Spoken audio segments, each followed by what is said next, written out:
भी बंद हो जाएंगे, आंखें भी बंद हो जाएगी, सब खत्म हो जाएगा। Eğer bizler başımızı önümüze eğdiğimiz takdirde o zaman her şeyimiz öne eğilecek. Kulağımız kapanacak, gözlerimiz kapanacak, anlayışımız kapanacak. इसलिए आप हजरात से दरख्वास्त है कि जागने की नीयत करोगे तो अल्लाह जगा देगा, वरना सर का नीचा करना ये नींद की नीयत है। Onun için diyor bütün abilerden, bütün arkadaşlardan istiyoruz ki hani her birimiz yani uyanık bir şekilde dinleyelim. Hani başımızı öne eğdiğimiz takdirde o zaman gözümüz de kapanıyor, hani kulaklarımız da kapanacak, hiçbir şey anlayamayacağız. माशाल्लाह आप हजरत ने बहुत बड़ी क़ुरबानी दी है और बहुत बड़ी क़ुरबानी देकर आप यहाँ पहुँचे हैं, तब इसकी कदर ये है कि इसको हम वसूल करने वाले बने। Bakınız diyor uzak yerlerden geldiniz diyor. Maşallah diyor fedakarlık yaparak geldiniz diyor. Fakat diyor buraya gelişimizin bir maksadı var. Ta ki bizler o maksadı tamamıyla elde edelim. अगर सोते हुए बैठ कर वक्त गुजारोगे तो भी 1 घंटा सोते हुए गुजर जाएगा, और सुनने की नीयत से बैठोगे तो इंशाल्लाह तो भी वक्त तो गुजरेगा, लेकिन ये वक्त हमें नफ़ा दे जाएगा।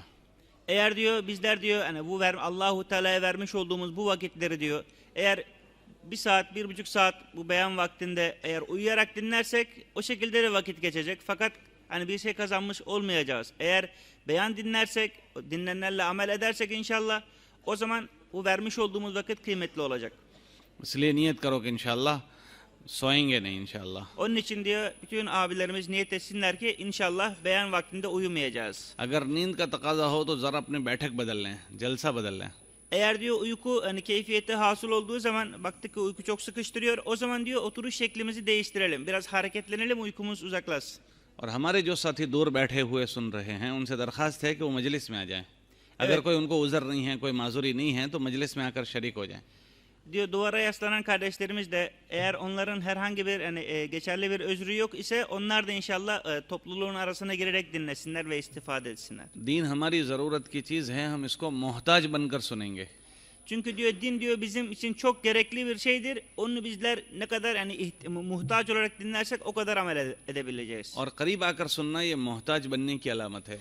Ve diyor insanın diyor hani konuşma olurken ona yakın olarak dinlemesi o insanın muhtaç olduğunun bir göstergesidir. और अल्लाह पाक तलब के साथ सुनने वालों को देते हैं। Allah Celle Celaluhu talep ile birlikte dinleyenlere Allahu Teala mutlaka lütfedecek. इसलिए जो हजरात दूर बैठे हैं या पीछे, आवाज़ तो पहुंच जाएगी लेकिन ये ठीक नहीं। मजलिस में अगर बैठ जाएंगे तो ये तलब की अलामत है, और माशाल्लाह तलब वाले हो जाएंगे, अल्लाह दे देगा।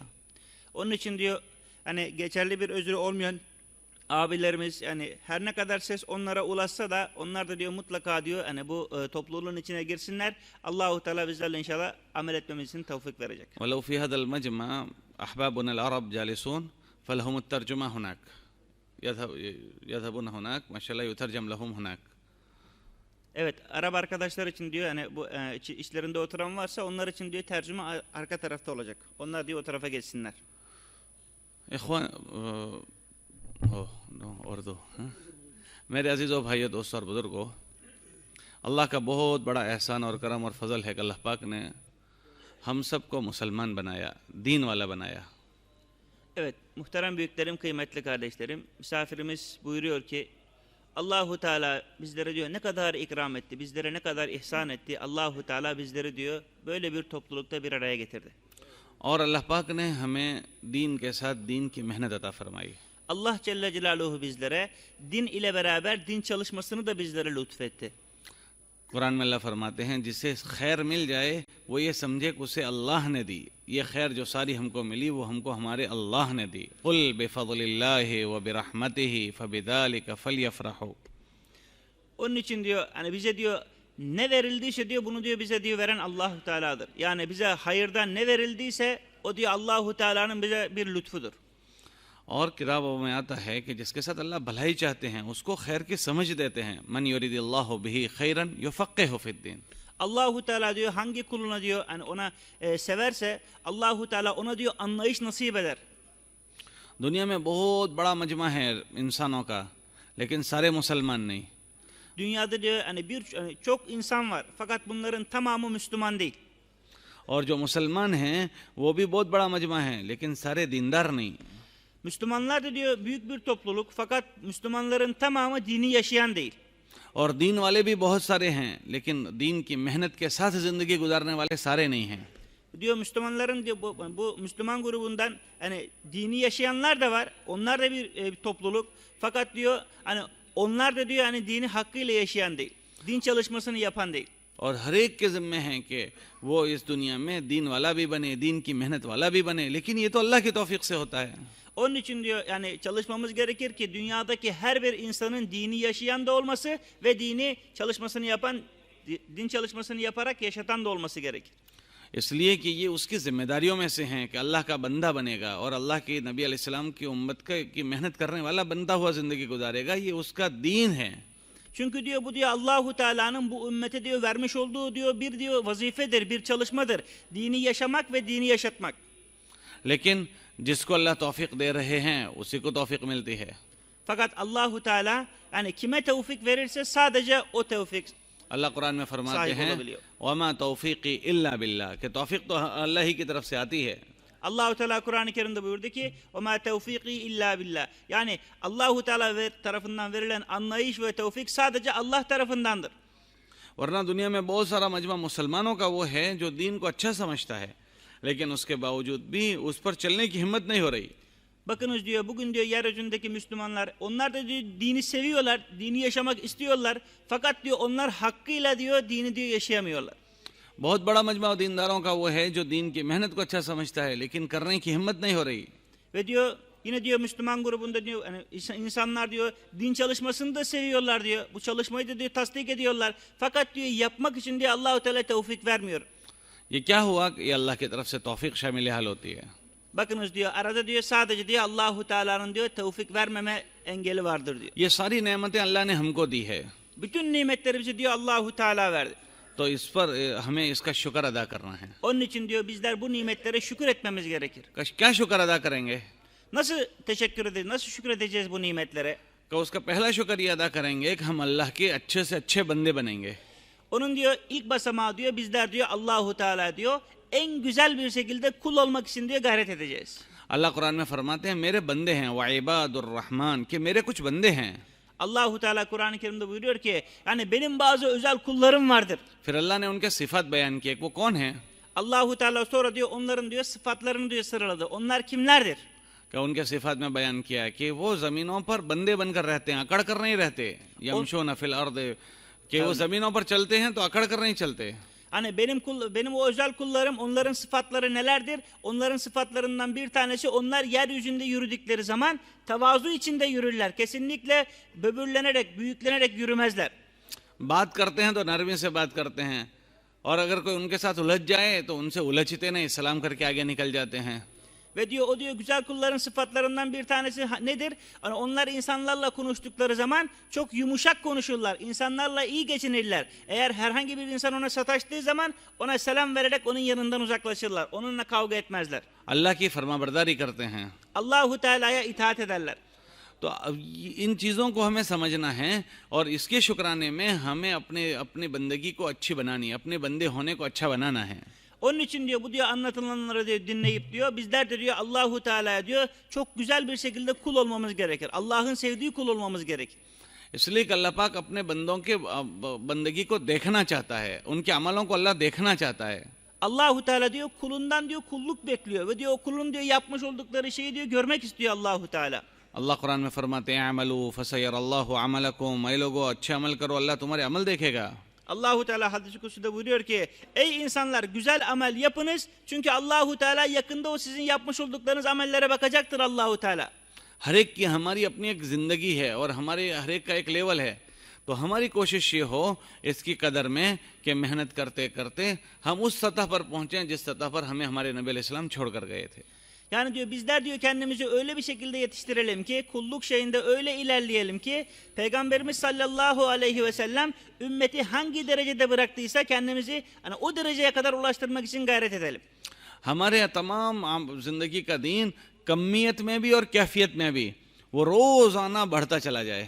Yani bizim diyor her geçen gün diyor hani kulluğumuz diyor Allahu Teala katındaki kulluğumuz her geçen gün diyor ufak ufak derecelerle diyor mutlaka diyor yükselsin, yerinde saymasın. तो अगर हम इसकी फिक्र कर रहे हैं तो ये है कि हम अपने दीन की कदर कर रहे हैं। Eğer diyor bizler bunlara hani bu sayılanlara dikkat ederek yani yaşamaya çalışırsak anlayalım ki o zaman diyor bizler diyor Allah'ın vermiş olduğu bu nimetlere şükrediyoruz. अरे सो गए? Uyudunuz mu diyor. है भाई, थोड़ी सी नियत कर लो कि जागना है तो अल्लाह जगा देगा. Yani biraz diyor niyet edin diyor. Allahu Teala diyor sizleri inşallah diyor uyandıracak diyor. माशाल्लाह आप हजरात ने वक्त फारिग किया है, इंशाल्लाह इसको वसूल भी करना है. Yani buraya kadar geldiniz, vakit ayırdınız diyor. En azından diyor yani vermiş olduğunuz vakitleri diyor kıymetlendirelim. तो मैं ये अर्ज कर रहा था कि अल्लाह पाक हमसे अच्छी जिंदगी चाहता है. Yani Allahu Teala diyor bizden diyor güzel bir yaşantı istiyor. Güzel bir hayat istiyor bizden. अल्लाह कुरान में फरमाते हैं मैंने तुमको पैदा इसके लिए किया है ताकि देखो कि तुम में से कौन अच्छा अमल करता है. लियब्लुवकुम अय्युकुम अहसनु अमला. Allahu Teala buyuruyor ki ben kulumu onun için yarattım ki ta ki ben kullarıma bakayım ki onların içinden hangisi benim sevmiş olduğum amelleri daha çok yapacak. हमारी नमाज है तो नमाज रोजाना अच्छी से अच्छी बनती चली जाए. Yani bizim diyor namazımız, bizim orucumuz diyor yani her geçen gün diyor çok daha güzelleşsin. हमारे और जो अमाल हैं वो रोजाना अच्छे से अच्छे बनते चले जाएं. Ve diyor geriye kalan diyor diğer amellerimiz de diyor onlar da diyor her geçen gün daha güzelleşsin. और उसके अलावा फिर हम अपनी मेहनत भी अच्छी से अच्छी बनाते चले जाएं. Ve diyor onunla beraber diyor yapmış olduğumuz diyor bu çalışmayı da diyor her geçen gün diyor güzelleştirmeye çalışalım. इसलिए कि मेहनत अच्छी होगी तो नतीजा अच्छा होगा. Onun için ki diyor yani bunun için söylüyorum yani eğer çalışma güzel olursa o çalışmanın neticesi de güzel olacak. अगर मेहनत का रुख खराब हो गया तो नतीजा अच्छा नहीं आएगा. Eğer diyor çalışmanın tertibi yanlış olursa o zaman diyor o çalışmadan çıkacak netice de kesinlikle faydalı olmayacak. जैसे हमको दीन अल्लाह के नबी अलैहिस्सलाम से मिला है, ऐसे दीन की हिफाजत की मेहनत भी हमको अल्लाह के नबी से मिली है.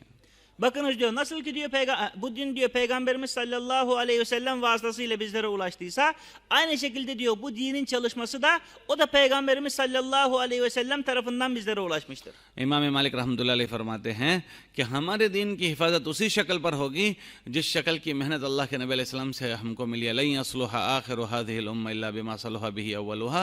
जिस तरतीब पर अगले वालों का दीन महफूज हुआ उसी तरतीब की मेहनत की गई तो इस उम्मत का भी दीन महफूज हो जाएगा. Bakınız diyor İmam Malik rahmetullahi aleyh buyuruyor ki hani Allahu Teala Peygamberimiz sallallahu aleyhi ve sellem zamanında dini nasıl muhafaza ettiyse aynı şekilde kıyamete kadar diyor ümmetin diyor bu dinin ve din çalışmasının muhafazası bu şekilde olacak. हमें अपना दीन भी बनाना है और अपना दीन को बचाना भी है और इस दीन को अपने बाद वालों को में मुंतकिल भी करना है. Bakınız diyor bizler diyor hem dinimizi yaşayacağız hem de dinimizi koruyacağız ve bizden sonraki gelenlere bu dini anlatacağız. तो हमारे दीन को बनाने की और हमारे दीन को बचाने की और दूसरों तक दीन को मुंतकिल करने की मेहनत, उसी का नाम दीन की मेहनत है. Bakınız diyor dini yaşamanın, dini muhafaza etmenin ve dini başkalarına anlatıp yaşatmanın adıdır din çalışması. अगर बंदा इसके ऊपर पड़ जाता है तो अपना दीन भी बचा लेता है, अपना दीन बना भी लेता है और दीन को अपने बाद वालों में मुंतकिल भी कर लेता है. Eğer bizler bu çalışmayı yaparsak diyor Peygamberimizin bu çalışmasını yaparsak o zaman hem dini yaşayacağız hem dinimizi koruyacağız ve hem dinimizi bizden sonraki gelen insanlara anlatacağız, ulaştıracağız. और जिनकी जिंदगियों से मेहनतें छूट गईं तो उनका दीन बनना भी खत्म हो गया, बचना भी खत्म हो गया और उनके बाद वालों में मुंतकिल होना भी खत्म हो गया. Eğer diyor her kim ki diyor bu din çalışmasını bırakırsa önce onun hayatından din gidecek, sonra dinin koruması çıkacak ve kendisinden sonraki gelen insanlar için de hidayet kapısı kapanacak. हम सबके सामने लोगों की कर्जदारी है कि खानदान दीनदार था, बाप दादा दीनदार थे, लेकिन औलादों में से खत्म हो गया. Bakınız diyor hepimiz diyor hani bunu diyor duyuyoruz diyor yani filancanın işte babası dedesi çok dindardı fakat evlatlarından diyor evlatları dini yaşamıyor. किसी चीज को बिगाड़नी हो तो बिगाड़ने की कोई मेहनत नहीं होती, उसके बनाने की मेहनत छोड़ दो, खुद ब खुद बिगड़ जाएगा. Bakınız diyor bir şeyi bozmak için diyor hani onun bozulması için herhangi bir çalışma yapmaya gerek yok. Eğer o işi doğru usulde yapmayı terk ettiğiniz takdirde kendi kendine zaten bozuluyor. एक जमीन है, जमीन में इस्तेदाद है, बहुत अच्छी उगाने की इस्तेदाद है. Bakınız diyor bir diyor toprak düşünün ki yani çok verimli bir toprak. Her şey bitiyor üzerinde. गेहूं उगा सकते हैं, चावल उगा सकता है, जाफरान उगा सकता है. Yani buğday ekebilirsiniz, ondan sonra arpa ekebilirsiniz, zaferan ekebilirsiniz. Öyle verimli bir toprak. अगर इस जमीन को अब किसी को बिगाड़ना है तो कोई बिगाड़ने की उसकी मेहनत नहीं है. Eğer diyor hani o toprağı diyor verimsiz hale getirmek için diyor hani uğraşa hiç gerek yok. Onu diyor bıraktığınız takdirde kendi zaten diyor hani o verimliliğini yitirecek. उसको बनाने की मेहनत छोड़ दो, वो खुद ब खुद बिगड़ जाएगा. Ona diyor ekin ekmeği bırakın diyor. Bıraktığınız takdirde diyor. Hani onun için çalışmayı bıraktığınız takdirde diyor. Kendi kendine diyor o diyor hani verimliliğini yitirecek. तो कैसे बिगड़ जाएगा? Nasıl diyor bozulacak o toprak? सबसे पहले उस जमीन में सख्ती पैदा हो जाएगी, Önce diyor o toprakta diyor yani sertlik meydana gelecek. उसके बाद उसके अंदर कांटे उग जाएंगे, Ondan sonra onun içinden diyor yani otlar bitmeye başlayacak. फिर उसके अंदर जानवर आ जाएंगे, Sonra diyor onun içine diyor haşerat yani haşerat dolacak. और वो भी कैसे? जहरीले जानवर आ जाएंगे, सांप बिच्छू अंदर बसने लगेंगे। Yani zararlı diyor hani hayvanlar içine yani yılan, akrep dolacak diyor onun içine. और बाहर वालों को वो बाद में नुकसान पहुंचाएगा, खुद खेत वाला जब अंदर जाएगा तो उसको पहले वो जानवर डस लेते हैं। Bakınız diyor o diyor hani tarlanın etrafındaki insanlara diyor o hayvanların zararı sonra olacak diyor. Yani ilk önce diyor o tarlaya girenin diyor hani o bırakan kişiye diyor ilk önce o yılan akrep ilk önce onu ısıracak. ऐसे ही अल्लाह ने दीन में इंसानों के नफे रखे हैं। Onun için diyor Allahu Teala diyor, din çalışmasında dinde diyor insanlar için fayda koymuştur. जब वो वजूद में आती है मेहनतें तो दीन वजूद में आता है, और उसके जरिए से दीन के जरिए से नफे वजूद में आते हैं। Din çalışması yapıldığı takdirde diyor faydalar meydana geliyor ve diyor insanlar onlardan istifade ediyor. मिसाल के तौर पर अगर हमारी औलाद है तो औलाद में इस्तेदाद है नफ़ा पहुंचाने की भी, नुकसान पहुंचाने की, लेकिन अगर उसके ऊपर दीन की मेहनत हो जाएगी तो औलादों से दीन के रास्ते से उसके नफ़े जाहिर होंगे। Bakınız diyor yani her birimizin misal verecek olursak diyor mesela düşünelim ki diyor bizim diyor çocuğumuz var diyor. Onda diyor güzel sıfatlar da var diyor, kötü sıfatlar da var. Eğer diyor biz onun üzerine diyor güzel sıfatlar üzerine çalışma yaparsak o diyor herkese diyor faydalı bir kişi olacak. और अगर उसी बच्चे पर दीन की मेहनत नहीं हुई तो उसके नफ़े जाहिर नहीं होंगे, बल्कि वो चीज़ें जाहिर होगी जो उसके माँ बाप को तकलीफ़ देगी। Eğer diyor aynı çocuğa diyor eğer din çalışması yapılmazsa, din anlatılmazsa o zaman diyor onda diyor bulunan diyor kötü sıfatlar meydana gelecek. İlk başta diyor annesine babasına diyor eziyet edecek. पड़ोसी में नफ़ा पहुंचाने की इस्तेदाद है, Yani akraba komşumuzda diyor onda diyor hani iyilik etme sıfatı vardır. अगर उसको दीन समझ में आ जाएगा तो पड़ोसी पड़ोसी के लिए राहत का जरिया बनेगा। Eğer diyor onun üzerine diyor bir din çalışması yapılırsa, komşumuz üzerine din çalışması yaparsak o zaman diyor bizim komşumuz bizim rahatımız için diyor sebep olacak. लेकिन अगर उसी में से दीन निकल जाए तो वही पड़ोसी अपने पड़ोसी की इज्जत लूटने का जरिया बनता है। Aynı komşu diyor eğer diyor ona diyor din anlatılmazsa, din çalışması yapılmazsa o zaman diyor o diyor komşu diyor insana diyor en fazla diyor zarar verecek diyor insan oluyor. बीवी है, अल्लाह कुरान में फरमाते हैं बीवी काहे के लिए कल तस्कुनु इलैहा, ये सुकून का जरिया है। अगर उसकी ज़िंदगी में दीन वजूद में आता है तो फिर वो मिसालें वजूद में आती है जो सहाबा के ज़माने में वजूद में आई, राहत पहुंचाने की। Aynı şekilde diyor hanımlarımız diyor Allahu Teala diyor onu diyor bizlere diyor yani kalplerimizi birbirine yani sevişmesi için yatışması için diyor yarattı. Eğer diyor onun üzerine diyor din çalışması yapılırsa o dini yaşarsa o diyor sahabe-i ikram zamanındaki olduğu gibi diyor o diyor bizim için diyor rahat sebebi olacak. हर खातून डरती थी कि मेरे से इताअत में कोई कमी ना रह जाए अपने शौहर के मामले में। Hani sahabe-i ikram efendimiz zamanında diyor onların diyor her bir sahabiye hanım korkuyordu ki yani Allah korusun benden diyor kocama karşı kötü bir davranış olmasın ki Allah benden darılmasın. और अगर उसी मेहनत को छोड़ दो तो फिर मामला पलट जाता है। Eğer diyor din çalışmasını bıraktığımız takdirde diyor o zaman diyor iş diyor tam tersine dönecek. वो हमारी हकीम बन जाती है, हम उसके महकूम बन जाते हैं। O zaman diyor o bizim diyor hanım bizim hakimimiz olacak biz onun mahkumu haline geleceğiz. और आज अक्सर अगलबियत ऐसा ही हो रहा है। Ve diyor şu anda diyor yeryüzünde diyor hani bu şekilde diyor hani bu kadınlar diyor erkekler üzerine galip olmuş. क्यों क्या हुआ कि सही रुख की मेहनतें छूट गई? Niçin diyor? Çünkü diyor kadınlar üzerine diyor gerçek bir hani din çalışması gerçek tertibiyle yapılmadığı için. हुजूर अलैहिस्सलाम के ज़माने में इस दीन को जिंदा करने की बहुत मेहनतें हुई। Efendimiz sallallahu aleyhi ve sellem zamanında diyor bu dinin yeşermesi için çalışması için diyor çok fedakarlıklar yapıldı. तो इस दीन के जरिए से जिंदगियों के नफ़े जाहिर हुए। Ve diyor onların yapmış olduğu bu çalışma neticesinde diyor onların diyor faydasını diyor bütün alem gördü. गुलाम है, बकरियां चरा रहा है, और अब्दुल्ला इब्न उमर रज़ियल्लाहु ताला अन्हु ने जब पूछा कि हमको बकरी दो तो वो कहने लगा कि मेरी बकरी नहीं है, मेरे आका की है। तो अब्दुल्ला इब्न उमर रज़ियल्लाहु ताला अन्हु ने इम्तिहान के तौर पर कहा कि आका कहाँ देख रहे हैं? तो वो बरजस्ता कह रहा है आका नहीं देख रहे, अल्लाह देख रहा है। Bakınız diyor hani din diyor yaşandığı takdirde diyor onların diyor hali ahvali nasıldı? Bir defasında Abdullah İbni Ömer radıyallahu anhuma diyor hani bir yerden geçerken baktı ki kölenin bir tanesi koyunları otlatıyor. İmtihan olarak o köleye dedi ki ya bu koyunlardan bir tanesini bana ver. O zaman o köle dedi ki yani ben bunları sana veremem çünkü bunların sahibi ben değilim. अल्लाह का दीन आदमी को पाबंद बनाता है। Bakınız diyor, hani Allahu Teala din diyor insanı diyor kurallar, Allah'ın diyor kurallarını diyor sabit tutar. इसलिए कि दीन में है ही पाबंद बनाने की मेहनत। Çünkü diyor din diyor zaten diyor yani insanın diyor kulluk için diyor bir tertibe girmesinin çalışmasıdır. और पाबंद बनना थोड़ी मेहनत चाहता है। Fakat diyor bu kalıba girebilmek için diyor mutlaka diyor çalışma gerekir. और सबसे आसान काम जो है वो आज़ाद हो जाना। Yani en kolay işte insanın diyor yani başıboş olmasıdır. दीन में है आंखों को पाबंद बनाओ, Fakat diyor dinde diyor insanın diyor gözlerin diyor yani belli kurallarda kullanması gerektiğini söylüyor. कि ये देखो ये मत देखो। Yani buna bakabilirsin, buna bakamazsın. इसको पाबंद बनाने का नाम दीन हो गया। Bunda diyor yani sabit durmanın adıdır din işte. और आसान काम क्या, आंखों को आज़ाद कर दो, जो चाहे देखो। Hani halbuki diyor insan diyor hani gözlerini diyor yani azat etmesi, serbest bırakması, istediği şeye bakması diyor bu diyor çok kolaydır. दिमाग का काम ये है कि ये बातें सोचो, ये बातें मत सोचो, तो ये दीन बन गया। अब उसकी आसानी क्या कि उसको आज़ाद कर दो, जो चाहे सोचो। Hani beyin diyor, düşünce diyor. Hani din nedir? Hani din diyor ki bunu düşüneceksin fakat bunu düşünmeyeceksin. Fakat diyor başıboş olmak nedir diyor? Onu da düşünebilirsin, bunu da düşünebilirsin. जबान है कि जबान का पाबंद, जबान का हुक्म है कि ऐसी चीजें बोलो, ये चीजें मत बोलो, तो ये दीन बन गया। अब आसान क्या चीज है कि बस उसको आज़ाद कर दो कि जो चाहे बोले। Hani dil için konan kural nedir? Bunu konuşabilirsin, bunu konuşamazsın. O şekilde yaptığın takdirde senin bu konuşman din oluyor. Fakat başıboş olmak nedir? Bunu da konuşabilirsin, bunu da konuşabilirsin. तो दीन तो पाबंद बना देता है आदमी को। Din diyor insanı diyor belli kurallara koyar. जब वो पाबंद बन जाता है तो राहत का जरिया बन जाता है। İnsan diyor ne zaman diyor kendisine diyor belli kurallar koyduğu yani din çerçevesinde kurallar koyduğu zaman o zaman diyor insan rahat edecek. और उसको राहत पहुंचाई जाती है। Ve diyor o diyor onun o şey diyor dini diyor kendisine diyor fayda verecek. हमारे दरवाजे पर हमारा जानवर बंधा हुआ हो तो जानवर का मालिक उसको वक्त पर खिलाता है, पिलाता है, पानी देता है। कोई उसको मारे तो उसकी हिमायत में घर से बाहर निकलता है।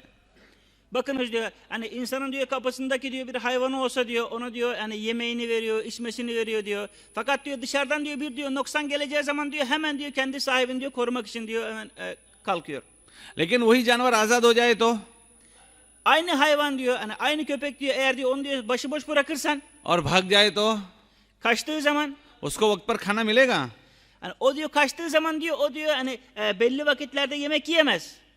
बोलो बताओ, मिलेगा? Yiyebilir mi diyor yani sahibinin verdiği düzende yemek yiyebilir mi? और पानी मिलेगा वक्त पर?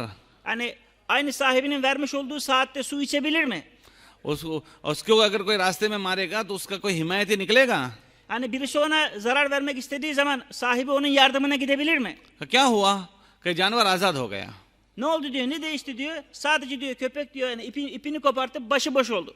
तब उसका हल क्या है इसको इस मुसीबत से निकालने का? तो उसका हल ये है कि जहाँ से भागा है वहीं इसको दोबारा बांध दो, तो वक्त पर खाना शुरू हो जाएगा, पीना शुरू हो जाएगा, और कोई मारेगा तो उसकी हिमायत में लोग निकलेंगे। Yani diyor onu diyor tekrardan diyor düzeltmenin yolu nedir diyor. O köpeği diyor tekrardan diyor ipinden tutup diyor sahibinin kapısına getirmeli. Oraya geldiği takdirde yine diyor düzenli bir şekilde yemeği olacak, düzenli bir şekilde içeceği olacak. Hani herhangi birisi ona zarar vermek istediği zaman sahibi onu muhafaza edecek. अल्लाह के नबी अलैहिस्सलाम के ज़माने में एक मुसलमान को कोई तकलीफ होती थी तो सारे मुसलमान गमगीन होते थे। Efendimiz sallallahu aleyhi ve sellem zamanında bir Müslümana diyor bir eziyet olduğu zaman diyor bütün sahabe efendilerimiz hepsi üzüntü içinde oluyorlardı. और जब कोई मुसलमान को कोई बात पेश आती थी और वो अल्लाह से कहता था तो अल्लाह का निज़ाम हरकत में आता था। Ve diyor hani o Müslümanların başına bir iş geldiği zaman diyor o diyor Allahu Teala şikayet ettiği zaman diyor Allahu Teala'nın diyor bütün diyor hani hükmü diyor Allah yani Allahu Teala'nın bütün diyor hani her şeyle Allahu Teala onların yardımına koşuyordu. और बगैर हालात के भी अपने मसले को हल करने के लिए जब वो लोग बंधे हुए पाबंद लोग अल्लाह से कोई बात कहते थे तो अल्लाह का निज़ाम हरकत में आता था। Ve diyor onların başına herhangi bir şey yani gelmese dahi onlar diyor basit bir şeylerini Allah'tan istediği takdirde dahi Allahu Teala her şeyi onlara diyor musahhar kılıyordu. और अल्लाह पाक उनको अपने गैर के हवाले नहीं होने देते थे। Allahu Teala onları diyor başkalarına havale etmiyordu. एक सहाबी रज़ी अल्लाह तआला अन्हु ने खेत खरीदा, Bir tane sahabe diyor bir diyor tarla satın aldı. तो उसमें कोई ज़मीन में पानी नहीं था। O diyor o zeminde diyor yani o toprak o arsada diyor o arazide su yoktu. तो गुलाम ने कहा कि कैसी ज़मीन तुमने खरीदी है, उसमें पानी नहीं है। Kölesi dedi ki efendim ya nasıl bir arazi aldın, kurak bir arazi aldın, su yok bir şey yok burada. तो अब इनकी नज़र इधर उधर कहीं नहीं जा रही, वो अल्लाह से बंधे हुए लोग हैं तो सीधी नज़र अल्लाह पर जा रही है। Fakat diyor onun diyor hani düşüncesi diyor hani mahlukat tarafına gitmiyordu. Sadece ve sadece Allahu Teala tarafına yöneliyor. और फौरन जुमला कहा कि अच्छा हम अपने अल्लाह से कहेंगे. Kölesine dedi ki öyle mi yani burada su yok öyle mi? Hemen dedi ben de Rabbimden isteyeceğim. और अपने गुलाम से मुसल्ला मांगा, लोटा मांगा, वजू बनाया, 2 रकात नमाज पढ़ी और कहा यहाँ खोदो. तो जैसे ही कुदाल मारी तो पानी निकलना शुरू हुआ और खेत को सैराब करने वाला पानी निकला. Ve diyor kölesine dedi ki yani hemen ibriğimi getir, seccademi getir. Ve diyor güzel bir şekilde abdest aldı, namaz kıldı, Allah'tan istedi. Ve kölesine dedi ki burayı kaz. Kölesi diyor kazmaya başladı diyor. Hani bir iki şey vurdu diyor hemen diyor oradan diyor su fışkırdı. एक साहबी ने खेत खरीदा, Yine diyor bir sahabe diyor arazi satın aldı. उसमें भी पानी नहीं था. Onda da diyor hani onun arazisinde de su yoktu. तो गुलाम ने कहा कि कैसा खेत है, उसमें पानी नहीं है. Kölesi dedi ki ya efendim nasıl bir arazi satın aldın burada su yok. कहा हम तो अपने अल्लाह से कहेंगे, मसला आया है, अल्लाह से कहेंगे हल करने के लिए. Efendi hani onun efendisi dedi ki Rabbime söylerim dedi o da benim işimi halleder. तो उन्होंने 2 रकात नमाज पढ़ी 2 rekat namaz kıldı. और अल्लाह से पानी मांगा. Allahu Teala'dan yağmur istedi. पानी मांगने के बाद अपने गुलाम से कहा देखो कहीं बादल नजर आता है. Namaz kıldıktan sonra kölesine dedi ki bak bakalım dedi yani bir bulut yaklaşıyor mu? इसका मतलब कि पूरे यकीन के साथ नमाज पढ़ रहे हैं कि हमने अपने अल्लाह की बात मानी है, अल्लाह हमारी बात मानेगा. Onlarda diyor şu yakin vardı ki diyor hani ben diyor hani 2 rekat namaz kıldım Allahu Teala'ya gerçek bir dille kalple Allahu Teala'dan istedim. Allahu Teala benim bu isteğimi mutlaka yerine getirecek. तो वो गुलाम कहने लगा कि बादल कोई बड़ा नजर नहीं आता, एक छोटा सा कबूतर के पर जितना बादल नजर आता है. Kölesi dedi ki efendim işte uzaklarda öyle büyük öyle kara bulutlar yok. Fakat yani küçük bir kuşun kanadı kadar küçük bir bulut var. थोड़ी देर हुई कि वो बादल आया और बरसना शुरू किया. Ve diyor kısa bir zaman sonra diyor o diyor bulut yaklaştı ve yağmur yağmaya başladı. कितना छोटा है, कबूतर के पर जितना छोटा. Bakınız diyor ne kadar küçük diyor bir güvercinin kanadı kadar küçük diyor. लेकिन इतना पानी बरसा, इतना पानी बरसा कि पूरा खेत सैराब हो गया. Fakat diyor o diyor küçücük buluttan diyor hani güvercinin kanadı kadar olan buluttan diyor Allahu Teala o kadar yağmur yağdırdı ki diyor bütün arazi diyor suya doydu. तो अपने गुलाम को साहबी ने घोड़ा दिया कि जाओ देख कर आओ कहाँ पानी बरसा है. O diyor efendi kölesine hani bir at verdi dedi ki bak bakalım dedi ya bu yağmur nereye kadar yağmış bunun hududu ne kadar? तो वो साहबी देख कर आए चारों तरफ के कहाँ कहाँ पानी बरसा. O diyor köle diyor gitti diyor atıyla beraber dolaştı ki baktı ki nerelere yağmur yağdı. आकर कहने लगे कसम खाकर कहता हूँ हमारे खेत के बाहर एक बालिश कहीं नहीं बरसा, खाली हमारे खेत में बरसा है. Bu diyor kölesi geldikten sonra dedi ki efendim Allah'a yemin olsun ki yani bütün araziyi dolaştım. Baktım ki sadece bizim arazimize yağmış. Bizim arazimizin dışında bir karış dahi dışarıya yağmur yağmamış. तो मुसलमान का जो सबसे बड़ा सरमाया और पूंजी है वो ये है कि अल्लाह उसके साथ है. Bakınız diyor Müslümanın diyor en büyük sermayesi diyor en büyük anahtarı nedir diyor Allahu Teala Müslümanla kendisiyle beraberdir. इसलिए कि मदद जो है वो खाली अल्लाह ही की मदद है. Çünkü diyor yardım diyor sadece diyor Allahu Teala tarafından diyor gelen özel bir yardımdır. वमन नस्र इल्ला मिन इंदिल्लाह कि मदद तो अल्लाह ही की है, उसके अलावा किसी की मदद कोई मदद नहीं. Bakınız diyor yardım diyor sadece Allahu Teala'nındır. Onun dışındaki yardımlar yardım değildir. इसलिए हमारे नबी अलैहिस्सलाम ने अपनी ज़िंदगी में ज़ाहिरी जितने भी नक्शे आते थे उसका इनकार किया और अपने अल्लाह पर एतमाद किया. Onun için diyor Efendimiz sallallahu aleyhi ve sellem eşyalardan ve şeylerden kesinlikle müteessir olmadı. Sadece ve sadece Allahu Teala'nın hükümlerini yerine getirerek Allahu Teala'dan geleceğine itimat etti ve buna inandırdı. अल्लाह ने पूछा कि कैसे नबी बनना चाहते हो, बादशाहत वाले नबी बनना चाहते हो या अब्दियत वाले नबी. कहा मैं तो गुलामों वाला नबी बनना चाहता हूँ, बादशाहत वाले असबाब वाले नबी मुझे नहीं बनना. Efendimiz sallallahu aleyhi ve selleme diyor Allahu Teala sordu. Ey Habibim sen nasıl bir peygamberlik istersin? Saltanatlı bir peygamberlik mi istersin yoksa köle olarak hani o şekilde mi bir peygamberlik istersin? Efendimiz sallallahu aleyhi ve sellem buyurdu ki ey Rabbim ben saltanat yani padişahlık peygamberliğini istemiyorum. Belki ben kölelik peygamberliğini istiyorum. और हमारे नबी अलैहिस्सलाम से कहा गया कि अगर आप चाहो तो मक्के के पहाड़ों को सोने के बना दें जो आपके साथ चलें, आप जहाँ चाहे खर्च करें. कहा मुझे वो नहीं चाहिए, ये शक्लें नहीं चाहिए. अब अल्लाह के नबी अलैहिस्सलाम ने अपने अल्लाह को साथ लिया और फरमाया कि मैं अगर एक वक्त खाना खाऊं तो तेरा शुक्र करूंगा और न मिले तो सब्र करूंगा. शुक्र और सब्र दोनों ऐसे हैं जिससे अल्लाह अपनी नेमतें उतारते हैं. Efendimiz sallallahu aleyhi ve sellem Allahu Teala istersen bu Uhud dağını yani bu dağlara sana altın yapayım sen bu altını harca bu yolda harca. Fakat Efendimiz sallallahu aleyhi ve sellem ey Rabbim ben bunu istemiyorum. Ben şunu istiyorum ki sen bana bir gün yemek verdiğin takdirde, bir gün karnım doyduğu takdirde sana şükredeyim. Diğer gün aç kaldığım takdirde diyor sana diyor buna diyor sabredeyim. Çünkü diyor Allahu Teala'ya kulluk diyor sabır ve şükürle beraberdir. अल्लाह के नबी अलैहिस्सलाम के ज़माने में और उसके बाद के लोग इस ज़िंदगी को सीखते थे और अपनी दोस्ती अल्लाह के साथ पुख्ता करते थे. Bakınız diyor Efendimiz sallallahu aleyhi ve sellem zamanında ve ondan sonra gelen diyor hani efendiler diyor onlar diyor bu dini diyor yaşadılar ve dini diyor yaşattılar, öğrendiler ve öğrettiler. और इसको समझते थे कि अगर हमारी दोस्ती हमारे अल्लाह से हो गई तो हमारा अल्लाह हमारी दोस्ती काटेगा नहीं. Ve diyor şunu biliyorlardı ki onlar diyor eğer diyor bizim diyor dostluğumuz Allahu Teala ile olursa Allahu Teala bizi kesinlikle bırakmayacak. और अल्लाह की शान ये है कि अगर उससे कोई दोस्ती कर ले तो अल्लाह दोस्ती तोड़ता नहीं है. Allahu Teala'nın şanı da budur ki diyor her kim ki diyor Allah'la diyor dostluk kurarsa diyor Allahu Teala kesinlikle diyor dostluğunu diyor yarı yolda bırakmaz. बल्कि अपने बंदे की दुआओं का और अपने बंदे की के उसके मांगने का इंतजार करते हैं. Belki diyor Allahu Teala diyor yani kendi diyor dostunu diyor kulu diyor kendisiyle dostluk kurduğu takdirde kendisinden istemesinden Allahu Teala hoşnut olur ve istemesini bekler ki kulum benden istesin. फरिश्ते इंतजार करते हैं कि फला बंदा फला वक्त में फला अमल करता है, अभी वो अमल करेगा, लाओ हम ले जाएं, वो इंतजार करते हैं.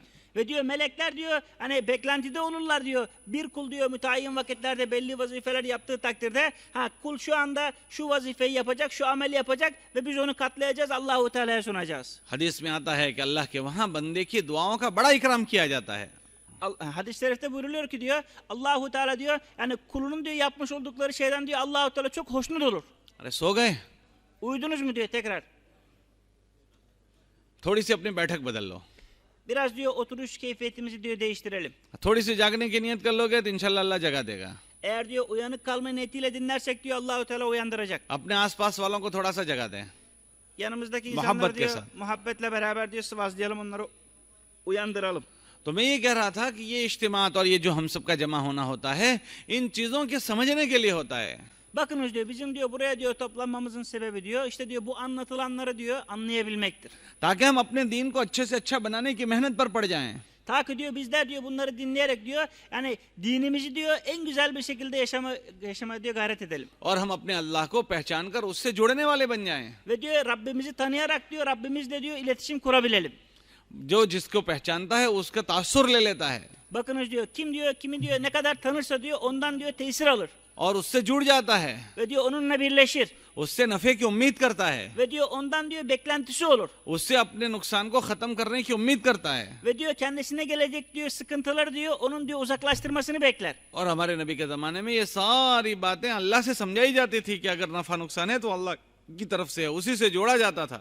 Bakınız diyor Efendimiz sallallahu aleyhi ve sellem sahabe-i ikram onların zamanında diyor bütün diyor bu anlatılanlar diyor Allahu Teala ile birleştirilirdi. Bütün fayda noksan hepsi Allahu Teala'dan bilinirdi. और अगर बंदा अल्लाह के अलावा और किसी का तासुर लेकर अपने नफ़े नुकसान के लिए और किसी को देखेगा तो ये उसके लिए जिल्लत की चीज़ है. Bakınız diyor eğer diyor insan diyor Rabbinden başka diyor bir şeyden diyor hani ondan diyor bir ümit bir şey beklerse veya ondan herhangi bir şey hani zararın kendisinden uzaklaştırmasını beklerse bu diyor o kul için diyor sadece zillettir. और जब वो अल्लाह के गैर को देखता है तो उसी वक्त अल्लाह की निगाह से वो गिर जाता है. Kul diyor hani Rabbinden başka bir şeye hani teveccüh ettiği takdirde diyor o kul diyor Allahu Teala'nın gözünden düşer. और अल्लाह के अलावा और अल्लाह के गैर पर नज़र करना ये शिरक खफ़ी है. Bakınız diyor Allahu Teala'dan diyor teveccüh diyor hani ondan diyor ayırıp diyor mahlukata teveccüh etmek diyor bu diyor küçük şirktir. और किताबों में आता है कि जिसके अंदर ये शिरक आ गया अल्लाह उसको उसके शिरक के हवाले कर देते हैं. मन अशरक माई गैरी तरक्तहु व शिरकहु, अल्लाह उसी के हवाले कर देते हैं, जा तू उसके साथ देख ले, तू कर और तू तेरा काम जाने. Kul diyor ne zaman diyor yani Allahu Teala'ya diyor bir şey diyor hani ortak koştuğu takdirde diyor küçük olsun büyük olsun o zaman diyor Allahu Teala diyor o kulu diyor kendisine ortak koşmuş olduğu kişiyle baş başa bırakır. Yani onunla beraber meselelerini hallet bakalım halledebiliyorsan. इसलिए हमें इन इज्तिमात के ज़रिए से अपने दीन को पुख्ता करना है. Onun için diyor bizler diyor bu diyor istimalar sebebiyle diyor dinimizi diyor kuvvetlendireceğiz. शैतान हमें मुतमईन कर देता है कि तू कंप्लीट है. Yani şeytan diyor bizi diyor kandırıyor diyor. Yani maşallah sen uçuyorsun yani. Dini güzel yaşıyorsun. कितने सालों से हम अमल कर रहे हैं, कभी शैतान ने ये बात नहीं समझने दी हमको कि तू अमल में कच्चा है, बल्कि ये समझाता है तेरे अमल बहुत अच्छे हैं. yani şeytan diyor şu ana kadar diyor bizlere diyor hani yapmış olduğumuz her amelde hani bize şunu kesinlikle vesvese vermez ki ya sen bu ameli yanlış yapıyorsun. Bir de bütün vesvesesi diyor yani sen maşallah uçuyorsun artık çok güzel amel yapıyorsun. आदमी थोड़े दिन खानदान वालों में रहता है, खानदान को पहचान लेता है, गांव में रहता है, गांव वालों को पहचान लेता है, शहर में रहता है, शहर वालों को पहचानता है, लेकिन 50 साल के सबसे अल्लाह के साथ रहता है और अल्लाह को नहीं पहचानता. Bakınız diyor bir insan diyor bir yere gitse diyor yani şehre gitse diyor kısa zaman sonra diyor o diyor şehirdeki insanların adetini öğreniyor. Bir köye gitse diyor kısa zaman sonra diyor oranın diyor adetlerini öğreniyor. Değişik bir kasabaya gitse oranın adetlerini öğreniyor. Fakat diyor bizler diyor Allahu Teala diyor 40-50 yıldan beri ibadet ediyoruz diyor. Hala Rabbimizi tanıyamadık. Hala Rabbimizin büyüklüğünü anlayamadık. ये क्यों हुआ कि उन चीज़ों के समझने की मेहनत हमने छोड़ दी.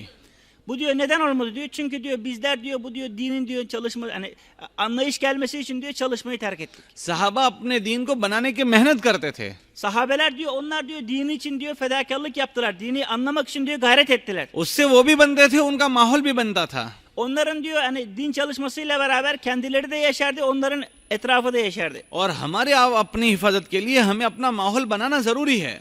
Bizler de diyor kendimizi diyor dinimizi muhafaza edebilmemiz için diyor bizlerin de diyor etrafını diyor hani din ortamı meydana getirmemiz gerekir. माहौल सब पर असर करता है. Çünkü diyor ortam diyor her şeye tesir ediyor. देखो अभी थोड़ी ठंडी का माहौल आया तो हम सबको ठंडी लग रही है. Bakınız diyor şu anda diyor hani bir soğuk mevsim geldi diyor. Bütün herkes diyor üşümeye başladı. हमारे मजमे में मालदार भी बैठे हैं, गरीब भी बैठे हैं, मौलवी साहब भी बैठे हैं, गैर मौलवी साहब बैठे हैं. क्या सबको ठंडी नहीं लगती? सबको लगती है. Bakınız diyor bu diyor toplulukta diyor genç var diyor, ihtiyar var diyor, fakir var, zengin var, hoca var.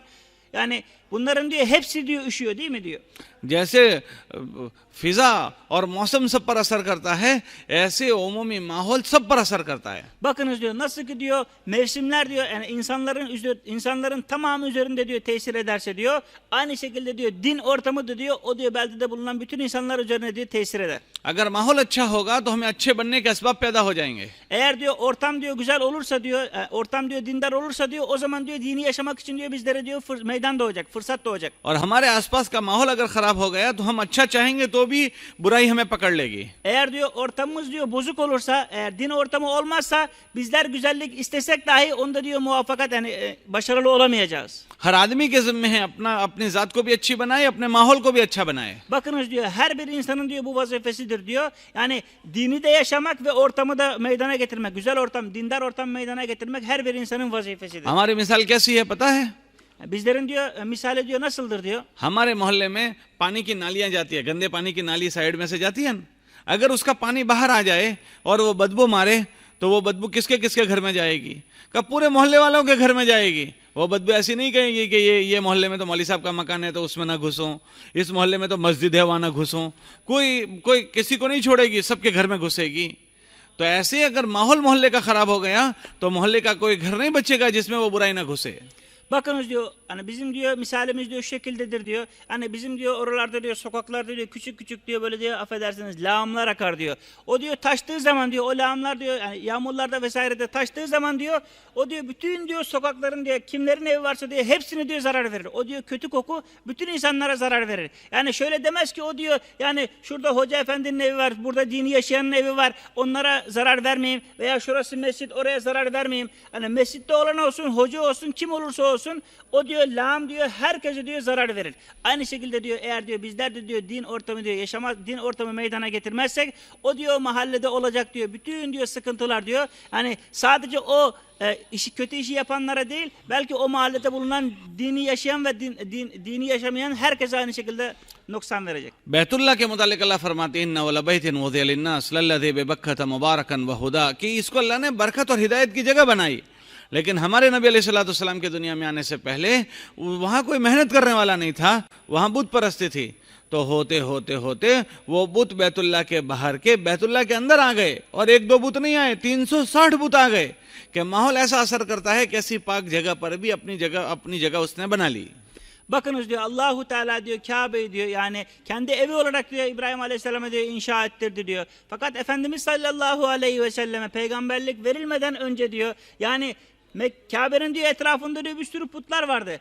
Zaman geçe geçe diyor, o diyor insanlar diyor, o diyor putları diyor Kabe'nin içine kadar aldılar. Bakınız diyor sadece bir iki tane put değil diyor. Belki diyor 360 tane putu diyor Kabe'nin içine yerleştirdiler. Yani diyor din çalışması, din ortamı bozulduktan sonra diyor yani ne kadar diyor kötü tesirler oluyor. इसलिए हमें अपने जहाँ हम रहते हैं वहाँ का माहौल भी बनाना है। Onun için diyor bizler diyor nerede yaşıyorsak diyor orada diyor din ortamı meydana getirmek bizlerin vazifesi. जिन लोगों के साथ रहते हैं उन लोगों का माहौल भी बनाना है। Yani hangi insanlarla yaşıyorsak onların diyor hani onlar için güzel ortam, dini ortam meydana getirmek bizim vazifemiz. वरना अगर हमने उन लोगों के अच्छे लोगों के साथ रहना तय नहीं किया तो जिन लोगों के साथ रहेंगे उनका माहौल भी लग जाएगा। Eğer diyor bizler diyor onlara diyor yani güzel ortam meydana getirmezsek o zaman diyor o diyor kötü insanların diyor getirmiş olduğu kötü diyor hani ortamdan diyor bizler de diyor hani bizler de zarara uğrayacağız. Abu तालिब का इंतकाल हो रहा था, हमारे नबी को उन्होंने बुलाया। Yani Ebu Talib'in diyor hani vefatı sırasında diyor Peygamberimiz sallallahu aleyhi ve sellem'i çağırdı. तो हमारे नबी अलैहिस्सलाम को बुलाकर कहा कि ये सब अरब के शुरफा जमा हुए हैं। Ve dedi ki diyor Ebu Talib ey benim yeğenim bak işte burada şu anda Arapların hani hep böyle ileri gelenleri buradalar. और फिर अबू शुरफा ने कहा कि ये हमसे कुछ बातें कर रहा है, हम कुछ बात उससे करना चाह रहे हैं, हमारा मामला तुम्हारे जाने से पहले क्लियर कर दो। हाँ, ये तुम्हारा भतीजा कुछ बातें हमसे कह रहा है, हम भी उससे कुछ बात चाहते हैं, आपकी मौजूदगी में आपके इंतकाल से पहले हमारा मामला साफ करके आप जाओ। इस बात की सफाई के लिए भतीजे को बुलाया, मोहम्मद सल्लल्लाहु अलैहि वसल्लम को उन्होंने बुलाया। Evet ve diyor o diyor Mekke'nin diyor ileri gelen müşrikleri diyor Ebu Talib'e dedi ki ya senin bu yeğenin işte bir dava başlattı, bir dava gidiyor. Yani yani biz istiyoruz ki sen hayattayken bizim aramızda yani bir aramızı bul. Yani sen öldükten sonrasına kalmasın. Ve diyor Ebu Talib diyor Efendimiz sallallahu aleyhi ve sellem'i çağırdı. तो भतीजे से पूछा कि तो क्या कहता है? कि मैं तो एक कलमा पढ़ने को इनको कहता हूं, अगर वो पढ़ लें तो अरब इनके सारा अरब इनका हो जाएगा और सारे अजम इनको जिजिया देंगे। Ve diyor hani o diyor Efendimiz sallallahu aleyhi ve sellem'i çağırdıktan sonra Ebu Talib dedi ki ey benim yeğenim yani sen bunlara ne diyorsun? Senin davan nedir? Efendimiz sallallahu aleyhi ve sellem buyurdu ki ey amcacığım ben onlardan sadece bir kelime söylemelerini istiyorum. O kelimeyi onlar söylediği takdirde bütün Araplar onlara itaat edecek ve diyor Arap olmayanlar da Acemler de onlara diyor fidye verecek. तो अबू जहल कहने लगा एक नहीं 10 जुमले कहो। वो कौन से ऐसे जुमले हैं जिससे हम सबके सरदार बन जाएंगे? ऐसा एक नहीं 10 बताओ। O zaman diyor Ebu Cehil dedi ki diyor ya sadece bir kelimeyle iş bitiyorsa ben 10 kelime söylemeye hazırım. तो उन्होंने कहा कि वो कलमा ला इलाहा इल्लल्लाह है। Efendimiz sallallahu aleyhi ve sellem buyurdu ki o diyor la ilahe illallah kelimesi. तो वो भड़क गया और भाग गया। Ve diyor Ebu Cehil diyor oradan diyor koşarak diyor kaçtı diyor. तो अल्लाह के नबी ने अपने चचा के कान में कहा को चचा तुम मेरी बात मान लो और कलमा पढ़ लो। Efendimiz sallallahu aleyhi ve sellem amcasının kulağına eğildi ve dedi ki ey amcacığım sen benim söylemiş olduğum bu kelimeyi söyle ve kurtul. तो अब्दुल तो जैसे ही कलमा पेश किया अबू जहल बीच में आ गया Ve diyor hani onu söyler söylemez diyor Ebu Cehil diyor tekrardan geldi diyor ikisinin arasına girdi. और कहा कि वो अबू तालिब मरते मरते अब्दुल मुत्तलिब का दीन छोड़ देगा। Ve dedi, ona dedi ki diyor Ebu Talib'e dedi ki ey Ebu Talib yani sen ölmeye yakın bu sen dedelerinin dininden vaz mı geçeceksin? इतना प्रेशर किया कि वो शर्मा गए और मरते मरते कहने लगे कि अला मिल्लत अब्दुल मुत्तलिब कि अब्दुल मुत्तलिब के मिल्लत पर मरता हूं मैं। Ve diyor yani onun üzerine diyor o kadar diyor baskı yaptılar ki diyor o kadar diyor onu ayıpladılar ki kelime okumaması için o kadar ayıpladılar ki ve diyor Ebu Talib diyor hani gözlerini yumarken dedi ki diyor ben diyor dedelerimin dini üzerine ölüyorum. Abu तालिब अल्लाह के नबी को हक जानते थे, उनके दीन को समझ रहे थे, लेकिन जिनके साथ रहते थे उनकी सोहबत का असर यह हुआ कि जाते जाते भी उनकी बात कबूल करनी पड़ी। इसलिए हमें अच्छे लोगों के साथ रहना है। Bakınız diyor Ebu Talib diyor Peygamberimiz sallallahu aleyhi ve sellem'i diyor çok seviyordu diyor ve diyor onun diyor anlattıkları şey diyor çok diyor manalı buluyordu diyor. Fakat diyor onun diyor kötü arkadaş ortamı diyor onun diyor hani dini yaşamasından da onu diyor yani uzaklaştırdı hatta diyor yani dünyadan göçerken son nefesinde imanının gitmesine sebep oldu. तो हमें अपनी जात को भी संभालना है, अपना अच्छे साथी बनाना है और अच्छा माहौल बनाना है। Bakınız diyor bizler diyor hem diyor kendimizi muhafaza edeceğiz hem de diyor etrafımızda diyor güzel insanlarla dostluk kurarak diyor güzel bir ortam, dini bir ortam meydana getireceğiz. अगर हमने अपना साथी नहीं बनाया और हमारा माहौल नहीं बनाया तो हम अकेले रह जाएंगे। Eğer diyor bizler diyor kendimize din ortamı meydana getirmezsek o zaman diyor o diyor dinsizlik arasında tek kalacağız. और अकेली बकरी को भेड़िया खा जाता है, अकेले इंसान को शैतान खा जाता है। Bakınız diyor yalnız diyor nasıl gidiyor yalnız diyor hani tek başına dolaşan diyor koyunu diyor kuzuyu diyor hani kurt parçalarsa aynı şekilde diyor hani dinsiz ortamda diyor dolaşan diyor bir insanı diyor insanların kurdu da şeytandır. हमारी मस्जिद में अच्छे साथी होंगे और अच्छा माहौल होगा तो हम नहीं भी चाहेंगे तो भी हमको अमल करने पड़ेंगे.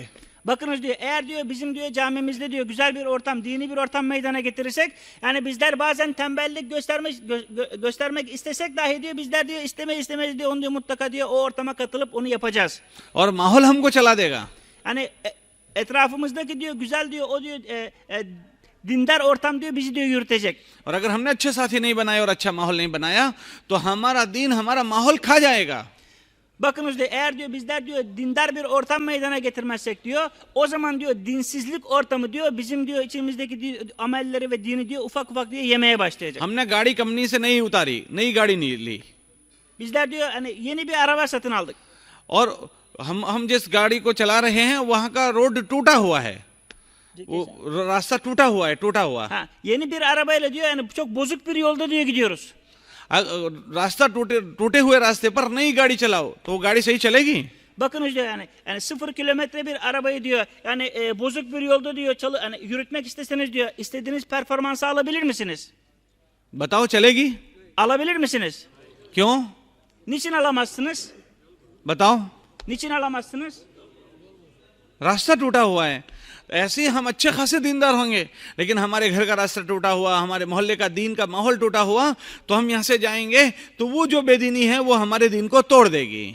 Aynı şekilde diyor bizler diyor hani kendimiz olarak diyor istediğimiz kadar diyor dindar olalım diyor. Eğer diyor etrafımızda diyor hani din ortamı yok ise aynı o bozuk yol gibidir diyor. Hani kendimiz o yolda istediğimiz kadar güzel yürümeye çalışalım kesinlikle istenilen performansı alamayacağız. इसीलिए हमारे दीन में हमारी जात को बनाने की भी मेहनत, हमारे घर को बनाने की भी मेहनत, हमारे मोहल्ले को बनाने की भी मेहनत, हमारे गांव और हमारे सूबे को बनाने की मेहनत है.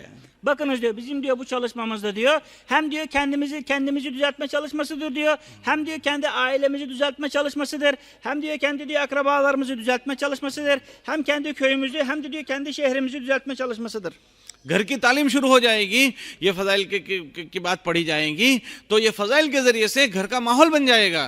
Eğer diyor evlerimizde diyor ne zaman diyor talim başlayacağız diyor o da diyor talimleri diyor hadisleri okuyor diyor o zaman evimizde diyor dini bir ortam meydana gelecek.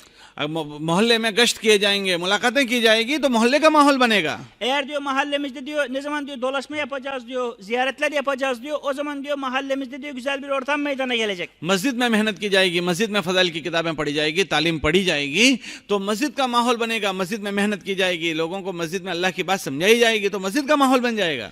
Aynı şekilde diyor mescitlerde diyor camilerimizde diyor talim yapmaya başladığımız zaman diyor o zaman diyor camilerimizde diyor güzel bir dini ortam meydana gelecek. İnsanlar dışarıdan gelecek dini öğrenecekler. और जब मोहल्ले के जवानों को अपने साथ 3 दिन हम लेकर जाएंगे तो मोहल्ले के जवान बनेंगे. Eğer diyor 3 gün seferlere giderken diyor mahalledeki diyor gençleri diyor onlara diyor kazanırsak onlara teşvik verip onları diyor bu işe katarsak diyor o zaman diyor gençler diyor bu işte diyor bizlere yardımcı olacak. और फिर जब हम 3 दिन किसी बस्ती में जाएंगे तो हमारे गांव के अतराफ की बस्तियां बन जाएगी. Ve diyor sefere gitmiş olduğumuz yani kendi köyümüzden çıktık diğer bir köye 3 gün sefere gittiğimiz zaman gitmiş olduğumuz köyde yani sefere gitmiş olduğumuz köyde diyor dini bir ortam meydana gelecek. इसी तरतीब पर मेहनत हमारे नबी की थी. Bakınız diyor aynı şekilde diyor Efendimiz sallallahu aleyhi ve sellem bu tertiple bu düzende çalıştı. सबसे पहली बात अपने घर वालों को समझाई. Efendimiz sallallahu aleyhi ve sellem bu diyor din çalışmasını diyor bu kelime diyor ilk önce diyor kendi evinden başladı. फिर मोहल्ले में अपने साथी बनाए. Ve diyor kendi diyor mahallesinde diyor kendisine arkadaşlar edindi. फिर मक्का में मेहनत की नक्शा बनाया. Ve diyor sonra diyor Mekke'de güzel bir çalışma yaptı. फिर अल्लाह ने उनकी बात पूरी दुनिया में चला दी. Ve diyor sonra diyor Allahu Teala Peygamberimiz sallallahu aleyhi ve sellem diyor bütün dünyada diyor dinini yaydı. और ये सारा काम मेहनत से होता है. Ve diyor bütün bu çalışmalar diyor çalışmayla elde edilebilir. और मेहनत हिम्मत से होती है. Ve diyor hani çalışma da diyor ancak diyor gayretle diyor himmetle diyor elde edilebilir. और हिम्मत वो करता है जो अल्लाह पर भरोसा करता है. Bakınız diyor bu işte diyor kimler diyor fedakarlık yapar diyor. Kim diyor Allahu Teala'ya ne kadar çok güveniyorsa o kadar fedakarlık yapar. इसलिए कि मदद तो अल्लाह ही की होती है. वमन नस्र इल्ला मिन इंदिल्लाह. Çünkü diyor yardım diyor sadece Allahu Teala'dan gelendir. इसलिए हमें नाउमीद नहीं होना, अल्लाह हमारे साथ है. Onun için diyor kesinlikle ümitsizliğe düşmememiz lazım. Allahu Teala bizimle beraberdir. एक नबी की मेहनत से अल्लाह पाक ने इतना बड़ा पूरी दुनिया में बात चला दी. और एक मौलाना इलियास साहब की मेहनत से अल्लाह ने पूरी दुनिया में काम कर दिया. तो जब उनके साथ अल्लाह है तो क्या हमारे साथ अल्लाह नहीं है? Bakınız diyor Peygamber sallallahu aleyhi ve sellem diyor tekti diyor. Allahu Teala'nın diyor hani onun sebebiyle diyor yeryüzüne diyor bütün diyor her tarafa diyor dini yaydı diyor. Aynı şekilde diyor Mevlana İlyas rahmetullahi aleyh diyor bu çalışmayı başlattığında diyor tekti diyor. Fakat diyor şu anda bakın diyor onun sebebiyle diyor Allahu Teala diyor bütün diyor dünyaya bu çalışmayı yaydı. Aynı şekilde Allah'ın aynı yardımı diyor bizlerle beraber de olacaktır. हम ये ना सोचे कि हमारा असबाब अच्छे नहीं है, हमारे हालात अच्छे नहीं हैं। अक्सर हक नामुवाफिक हालात में ही उठता है। Bakınız diyor bizler diyor şunu düşünmeyelim ki diyor ya işte benim işte sefere çıkmam için benim işte hani bütün şartlarım şeyler tam yerinde değil işte yani sebeplerim yok, param yok, pulum yok. Belki diyor Allahu Teala diyor hani sebepleri olmadan diyor Allahu Teala diyor bu işte diyor insana daha fazla terakki nasip ediyor. बातिल असबाब से चलता है और हक असबाब की कमी में चलता है। Bakınız diyor batıl diyor sebeplerle beraber yürür. Fakat diyor din diyor hani sebepler olmadan yürür. उसकी असबाब की कमी में ही अल्लाह की मदद जाहिर होती है। Çünkü diyor din çalışmasında diyor hani insanların diyor hani zayıf olması diyor hani sebeplerinin yetersiz olmasında diyor Allahu Teala'nın yardımı onlarla beraber oluyor. बदर में जब सहाबा गए तो 313 थे, असबाब भी कम थे, घोड़े भी नहीं थे, हथियार भी नहीं थे और दुश्मनों का मजमा बहुत ज्यादा था। Bakınız diyor Bedir Savaşı'nda diyor sahabeler diyor onların diyor sayısı da diyor müşriklerden azdı diyor. Onların diyor silahları ve binekleri de diyor müşriklerden azdı. Müşriklerin sayısı da fazla diyor. Onların silahları ve binekleri de fazlaydı. तो अल्लाह पाक ने उस कमजोरी में उनकी मदद की। Fakat diyor Allahu Teala diyor sahabe-i ekrem efendilerimize onların diyor zayıflığıyla Allahu Teala onlara yardım etti. अल्लाह ने इनकी कमजोरी को देखा, लेकिन वो नीयत में पुख्ता थे, मेहनत में पुख्ता थे, तो 5000 फरिश्तों को अल्लाह ने आसमान से इनकी मदद में उतारा है। Bakınız diyor onların diyor hani dünyalık sebepleri diyor azdır diyor. Fakat diyor onların diyor kalpleri diyor Allahu Teala tarafına dönük olduğundan dolayı diyor Allahu Teala onlara diyor 5000 melekle yardım etti Allahu Teala. इनके पास पानी खत्म हो गया, बदर के मैदान में पानी खत्म हो गया, तो अल्लाह ने रातों रात पानी बरसा दिया और सबकी जरूरत पूरी कर दी।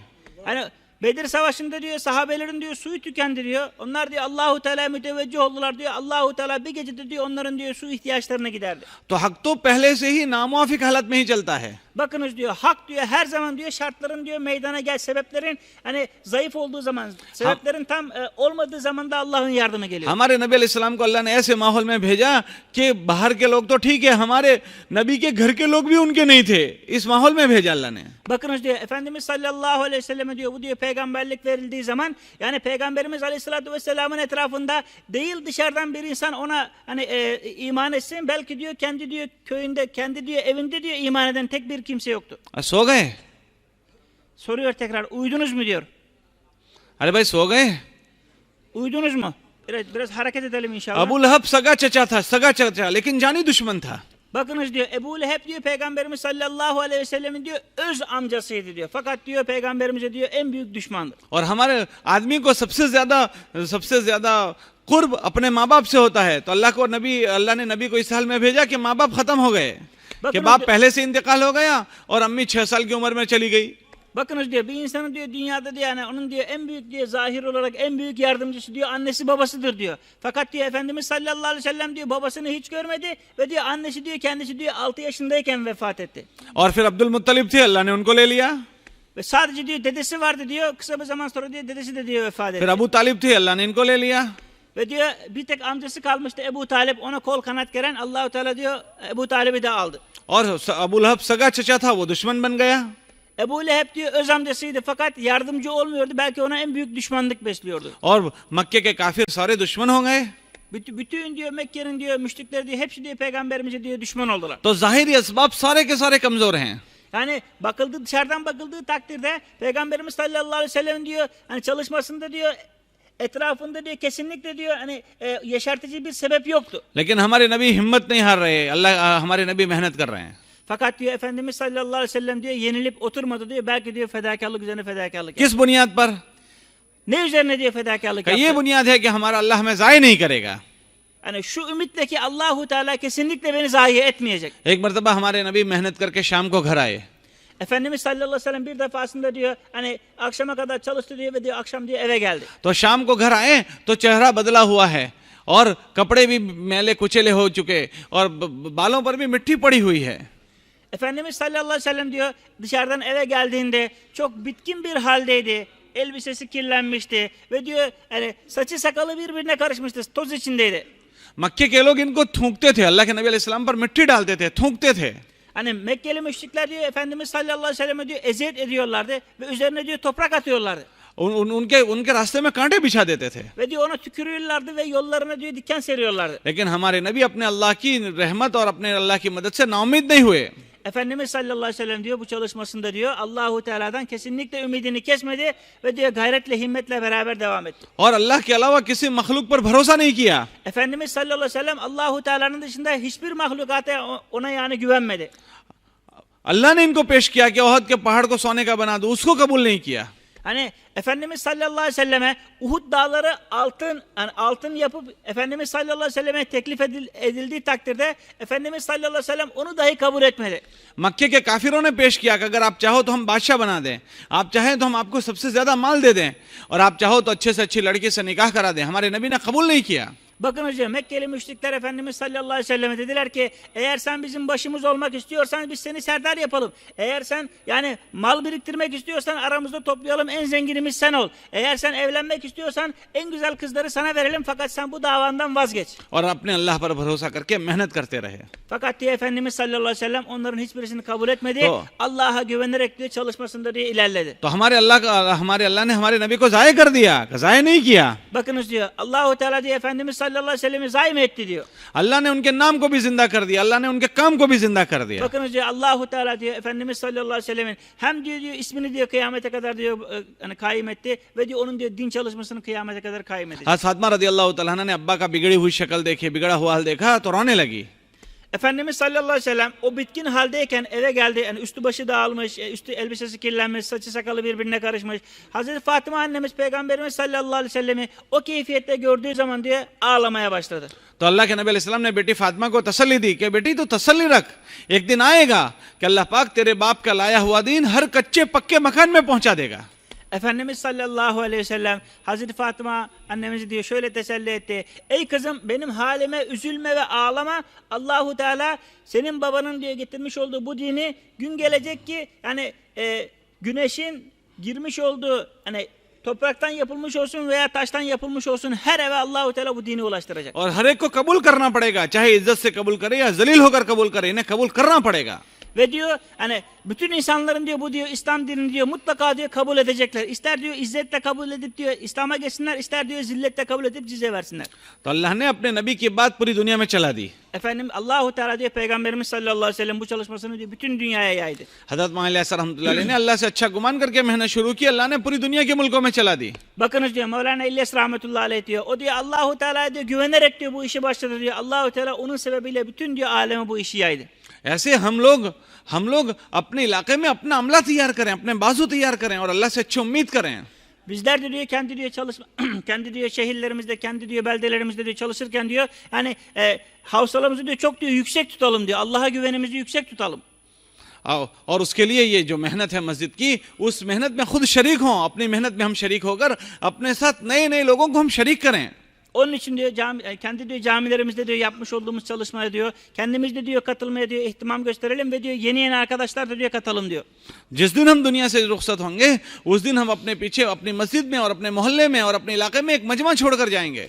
Bizler diyor bu dünyadan göçtükten sonra diyor mutlaka diyor bizim diyor yetiştirmiş olduğumuz diyor bir grup diyor yani mutlaka diyor peşimizde diyor camimizde bu işi devam ettiren kalsın peşimizden. और ये जो मौजूदा हालात जो भाई हम घबराते हैं कि भाई मैं कैसे बात करूं, मुझे बात करना नहीं आता, या जो भी हमारी डरने की शक्ल हो, अल्लाह हमारे साथ है। Bakınız diyor yani şu diyor keyfiyeti diyor kesinlikle diyor yenilmeyelim ki ya işte ben bu çalışmayı tek başıma yapamam. Ya işte ben başarılı olamam, ben dolaşamam, ben konuşamam. Şunu unutmayalım ki diyor bu işle beraber bu işte diyor Allahu Teala'nın yardımı diyor bizimle beraberdir. अल्लाह ने अपने नबियों के ज़माने में बड़े बड़े नामुआफिक हालात को मुआफिक कर दिया।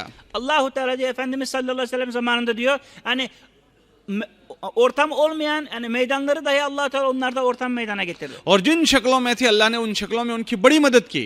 Allahu Teala onlara diyor bulunmuş olduğu her diyor konuda diyor Allah onlara yardım etti. और क़यामत तक अल्लाह की मदद का वादा है, इन्ना लनंसुरु रुसुलना वल्लज़ीना आमनू, कि हम नबियों की भी मदद करेंगे, ईमान वालों की भी मदद करेंगे। Allahu Teala'nın diyor kıyamete kadar diyor vermiş olduğu sözdür ki bu. Yani Allahu Teala hani peygamberine de yardım edecek ve ona iman edenlere de Allahu Teala yardım edecek kıyamete kadar. अगर पानी की शक्ल आए, अल्लाह के वहां नुसरत की कोई शक्ल तय नहीं है, नुसरत की कोई शक्ल खास तय नहीं। अल्लाह जिस शक्ल की जरूरत पड़ेगी उसी शक्ल में नुसरत कर देंगे. Bakınız diyor hangi şekilde olursa olsun diyor, hangi diyor hani düzende olursa olsun diyor, mutlaka diyor Allahu Teala'nın yardımı diyor o düzende diyor bizimle beraber olacaktır. नबी को पानी में नुसरत की जरूरत पड़ी तो अल्लाह ने पानी में नुसरत कर दी.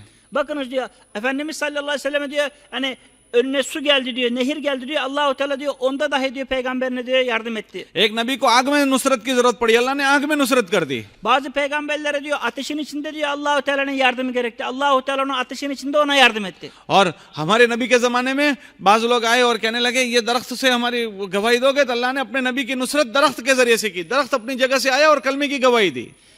Bir defasında diyor Peygamberimiz sallallahu aleyhi ve sellem diyor bir yerde ilerlerken müşrikler dedi ki ey Muhammed eğer şu ağaç hani gelip kelime okursa biz senin peygamberliğini tasdik ederiz. Allahu Teala diyor ağaç sebebiyle diyor peygamberimize nusret etti ve diyor o ağaç diyor yeri yararak geldi diyor ve peygamberimizin yanında kelimeyi okudu. एक आया आदमी अपने आस्तीन में मुर्दार जानवर लेकर आया और हुजूर के सामने यूं डाला और कहा कि ये अगर कलमा पढ़े तुम्हारी गवाही दे तो मैं तुम्हारी बात मान लो. तो अल्लाह ने हमारे नबी की मदद उस मुर्दार जानवर से कलमा पढ़वा कर की. Bakınız diyor bir defasında diyor bir müşrik diyor yani tuttuğu diyor bir diyor hani leş bir hayvanı diyor keçiyi diyor Peygamberimiz sallallahu aleyhi ve sellem'in diyor önüne attı ve dedi ki ey Muhammed eğer diyor bu diyor leş diyor senin peygamberliğini tasdik ederse kelime okursa ben de diyor kelime okuyacağım. Allahu Teala diyor o diyor leş sebebiyle diyor Peygamberimiz sallallahu aleyhi ve selleme nusret etti ve diyor o keçi diyor dile gelerek diyor kelime söyledi. इसलिए हम अल्लाह से अच्छा गुमान करें. Onun için diyor Allahu Teala'ya karşı diyor iyi şey besleyelim. मौलाना इलियास फरमाते थे अल्लाह से अच्छा गुमान, उम्मत का अल्लाह से अच्छा गुमान उसकी बरकतों के दरवाजे खोल देता है. Bakınız diyor hani Mevlana İlyas rahmetullahi aleyh buyuruyordu ki diyor eğer bu çalışmayı yapanlar Allahu Teala diyor hüsnü zan diyor hani beslerlerse Allahu Teala diyor onlar için onlara diyor hani yardım kapılarını onlar için açacak. और जिस हाल में है उस हाल में अल्लाह की मेहनत को करना है. Her halde diyor bu diyor çalışmayı diyor mutlaka diyor yapmamız gerekir. और अल्लाह जरूर हमारी मदद करेगा. Allahu Teala diyor mutlaka bize yardım edecek. और इंशाल्लाह अल्लाह हमारे हाथों काम करने वाला एक बहुत बड़ा मजमा तैयार कर देगा. Ve diyor Allahu Teala diyor bizim sebebimizle diyor bizim ellerimizle diyor inşallah diyor bu diyor çalışmayı yapan büyük bir topluluk meydana getirecek. जो हमारा जखीरा होगा O diyor bizim için diyor ahiret azı olacak. हम तो दुनिया से चले जाएंगे, वो हमारे बाद दुनिया में काम करेंगे. Ha, bizler bu dünyadan göçtükten sonra onlar diyor amel yapıp diyor bizim diyor amel defterlerimizi dolduracak. और इंशाल्लाह उसका अजर हम कब्र में लेंगे. Bizler diyor onun mükafatını diyor kabirde diyor almaya başlayacağız. करते हो सब नियतें? Niyet ediyor muyuz inşallah? कौन कौन नियत करता है? Kim hazır inşallah? Kim उसकी niyet शुरुआत ediyor? इस इज्तिमा से करो कि इसी इज्तिमा से मेहनत करके अपनी जमातें बनाकर हमें जानी है. Evet diyor bu içtimadan diyor mutlaka diyor yani cemaatler halinde diyor niyet edelim ki diyor biz cemaatler halinde çıkacağız ve bu çalışmayı yapacağız inşallah. कि इस इज्तिमा से खुद भी तैयार होना है Bu içtimadan diyor kendimiz de diyor hazır olacağız. और जो मजमा नया नया आएगा उन सब पर मेहनत करनी है. Ve diyor yeni gelenleri de diyor mutlaka diyor onları da hazırlayacağız. देखो आप सब हलकों के जिम्मेदार हो. Bakınız diyor sizler diyor gelenlerin hepsinden diyor mesulsünüz. अब जो आपके बाद मजमा आएगा वो सब नया नया मजमा होगा. Sizler diyor şu anda diyor sizler burada diyor önde gelensiniz. Sonradan gelenlerin diyor onlara üzerine çalışma yapmak sizin üzerinize diyor gerekir. तो ये इज्तिमा के 2-3 दिन हम अपने मजमे पर जान तोड़ मेहनत करें. Bizler diyor bu diyor içtima esnasında diyor bu 2-3 gün diyor yeni gelen diyor arkadaşlar üzerine diyor çok güzel çalışalım. ये हमारी खेती काटने के दिन है. Bakınız da bugün diyor bizlerin diyor hasat günüdür. हमारी खेती के किसान जैसे खेती उगाता है और उसके बाद काटता है, ऐसे आप हजरात ने साल भर अपने इलाकों में मेहनत की है. अब वो सारा का सारा मजमा इरादों के साथ, नियतों के साथ यहाँ आएगा तो हम इनके ऊपर और मजीद मेहनत करें. Bakınız diyor sizler diyor hani çiftçilikle uğraşanlarınız diyor bütün sene boyunca diyor hani ekin ekiyorsunuz diyor. Fakat diyor hani onun diyor kesme zamanını diyor iple çekiyorsunuz diyor. Hani harman zamanını diyor iple çekiyorsunuz. Aynı şekilde diyor sizler diyor bütün sene boyunca diyor Türkiye'de çalıştınız diyor. Burada çalıştınız diyor. Şu anda diyor sizin diyor hani hasat gününüz. Onun için diyor gelen diyor arkadaşlar üzerine her birimiz diyor hani güzel bir şekilde çalışma yapalım. वो मजमा अपने इलाके में मशगूलियत में था और असबाब में था, उलझे हुए माहौल में था, ना की फिजा में था. यहाँ आएगा यकसू होकर आएगा और दीन की फिजा में आएगा और हाँ के माहौल में होगा. यहाँ बयान सुनेगा, जहन इनका बनेगा. उस बयान सुनने के बाद अगर आप थोड़ी बात इनको करोगे, जहन बनाओगे, हो सकता है वो नकद तैयार हो जाएगा. Bakınız diyor sizler şu anda diyor 1-2 günden beri buradasınız diyor. Fakat diyor yeni gelecek insanlar diyor onlar diyor bozuk ortamdan geliyorlar. Dünya ortamından geliyorlar. Yani işlerini güçlerini bıraktılar bitkin halde buraya geliyorlar. Onlar bu ortama girdiklerinde diyor bir beyan dinleyecekler, 2 beyan dinleyecekler. Ve diyor sizler de diyor onlara diyor birazcık teşvik verirseniz diyor olabilir ki diyor onlar diyor sizin diyor teşvikinize diyor hemen diyor nakit olarak hazır olabilirler. बयान यहाँ से होगा, उससे तो जहन बन सकता है, बाकी जमातें तो मेहनत से बनती है। Bakınız diyor burada diyor anlatılanlar diyor bizler diyor sadece diyor kuralları anlatıyoruz. Fakat diyor asıl diyor birbirinizi hazırlamak diyor infiradi davetli birbirinizi तो hazırlayacaksınız. हमें बयान के बाद हल्के लगाने हैं 5-5 के। Bakınız diyor beyandan sonra diyor üçer beşer kişilik diyor mutlaka diyor halka yapalım. Anlatılanları diyor aramızda diyor analiz edelim. और जो आया हुआ मजमा है उनका जहन तैयार करना है कि भाई माशाल्लाह तुमने दीन की बात सुनी, अब बताओ इसके लिए नियतें करो, यूं करके अपने मजमे को तैयार करना है। Onun için diyor yani yeni gelen arkadaşlarımızı diyor onlara yani beyan bittikten sonra diyeceğiz ki onlara yani şu anda konuşma bitti işte şu anda hasılat zamanı ona diyor teşvik vererek diyor onu diyor nakit Allah yoluna hazırlayacağız. और इनफरादी वक्तों में भी सुकून से नहीं रहना, बल्कि दीवानों की तरह इनमें मेहनत करनी है। İnfiradi boş vakitlerimizde de diyor bu kesinlikle boş durmayacağız diyor. Belki diyor deliller gibi diyor infiradi davet vererek diyor gelenleri diyor Allah yoluna çıkmak için ये hazırlayacağız. मजमा यहाँ आया है, फिर पता नहीं हमें दोबारा कब मिलेगा, इसलिए इसको गनीमत समझना है। Yani bu diyor toplantıya gelen insanları diyor bilmiyoruz ki diyor bir daha başka bir yerde ne zaman onlarla buluşabiliriz. Onun için diyor gelenler üzerine diyor çok güzel bir diyor çalışma yapmamız gerekiyor. आखिर दर्जे में अगर वो मान लो अल्लाह के रास्ते में जाने के लिए तैयार नहीं हुआ, कम से कम दीन की मेहनत करनी चाहिए। इतनी बात भी वो यहाँ से लेकर गया और हमने इसको बात समझा दी, तो हमने उसके सीने में अपने बीज डाल दिए। Bakınız diyor eğer diyor sizler diyor teşvik verdiniz diyor infiradi davet verdiniz diyor. Fakat diyor o diyor Allah yoluna diyor çıkmaya diyor nakit olarak hazır olmadı. Ama diyor en azından diyor onda diyor şöyle bir keyfiyet bırakın ki diyor. Yani bu din çalışması haktır ve bu din çalışmasını yapmak gerekli mi değil mi diyor. Bunu diyor tasdik ettirin. Sizler bu şekilde yaptığınız takdirde diyor onun diyor göğsüne diyor bu diyor çalışmanın diyor yani tohumunu attınız yani. और जो बीज पड़ेंगे वो इंशाल्लाह उगेंगे। Ve diyor şimdi diyor atmış olduğunuz o tohum diyor kesinlikle zayi olmayacak bir gün diyor mutlaka diyor o tohum yeşerecek. इसलिए नियत करो कि इंशाल्लाह ये इज्तिमा के माहौल में तश्कील का और जहन बनाने का माहौल बनाएंगे, उसमें अपने आप को मशगूल करेंगे। Onun için diyor yani bu diyor içtima esnasında diyor içtima devranında diyor mutlaka diyor infiradi amellere diyor ağırlık vererek diyor davetlere ağırlık vererek birbirimiz diyor Allah yoluna çıkmak için diyor hazır etmeye çalışıyoruz. करोगे इंशाल्लाह। Yapacak mıyız inşallah? लेकिन किसकी बात वजनदार होगी जानते हो? Bakın diyor fakat diyor hanginizin diyor hani konuşması diyor hani tesirli olacak biliyor musunuz? जो जाती अपनी जात से खुद तैयार होगा उसकी बात वजनदार होगी। Bakınız diyor her kim ki diyor yani nakit Allah yoluna çıkmak için diyor hani o niyetle geldiyse diyor onun konuşması diyor onun diyor teşvik vermesi diyor çok daha diyor tesirli olacak. हुजूर ने जिससे काम लेना था उनसे एक पत्थर बंधवाया तो खुद 2 पत्थर बांधे थे। Bakınız diyor Efendimiz sallallahu aleyhi ve sellem diyor Hendek diyor sırasında yani Hendek kazarken diyor kendisi diyor hani sahabe-i ikram diyor bir taş bağladılar karınlarına diyor. Fakat Efendimiz sallallahu aleyhi ve sellem baş olarak diyor karnına diyor 2 taş bağlamak zorunda kaldı. लोगों से 5 नमाजों का मुतालबा किया, खुद 8 नमाजों की पाबंदी की। Efendimiz sallallahu aleyhi ve sellem insanlara diyor 5 vakit namazı teşvik verdi fakat kendisi 8 vakit kıldı namaz.